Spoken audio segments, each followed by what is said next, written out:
नमस्कार, आपण पाहत आहात ABB मराठी. सत्य हीच आमची ओळख. एकीकडे होळी सणाचा उत्सव सुरू असताना दुसऱ्या बाजूला मात्र मद्य तस्करांकडून मोठ्या प्रमाणावर मद्य तस्करी केली जात असल्याचा धक्कादायक प्रकार उघडकीस आला आहे. महाराष्ट्रात विक्रीस आणि वाहतुकीस बंदी असलेल्या दादरा नगर हवेलीच्या बनावटीचे मद्य बेकायदेशीररित्या महाराष्ट्रात वाहतूक करताना राज्य उत्पादन शुल्क विभागाच्या विरार भरारी पथकाने धडक कारवाई करत पकडले आहे. मुंबई अहमदाबाद राष्ट्रीय महामार्गावर वसई जवळील पेल्लार फाट्याजवळ मद्य वाहतूक करणाऱ्या टेम्पोसह ट्रक जप्त केला आहे.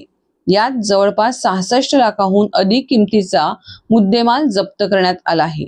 टेम्पोत असलेले मद्य दुसऱ्या ट्रकमध्ये भरत असताना मिळालेल्या गुप्त माहितीनुसार राज्य उत्पादन शुल्क विभागाने ही कारवाई केली आहे.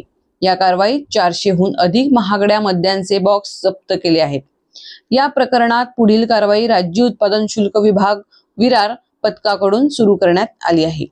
दादरा नगर हवेली आणि दमण या केंद्रशासित प्रदेशातून मोठ्या प्रमाणावर बेकायदेशीररित्या मद्यांची वाहतूक आणि विक्री महाराष्ट्रात होत असल्याचे वारंवार उघड होत आहे.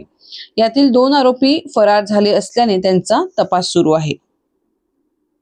सत्य हीच आमची ओळख. आपण पाहत आहात ABB न्यूज मराठी.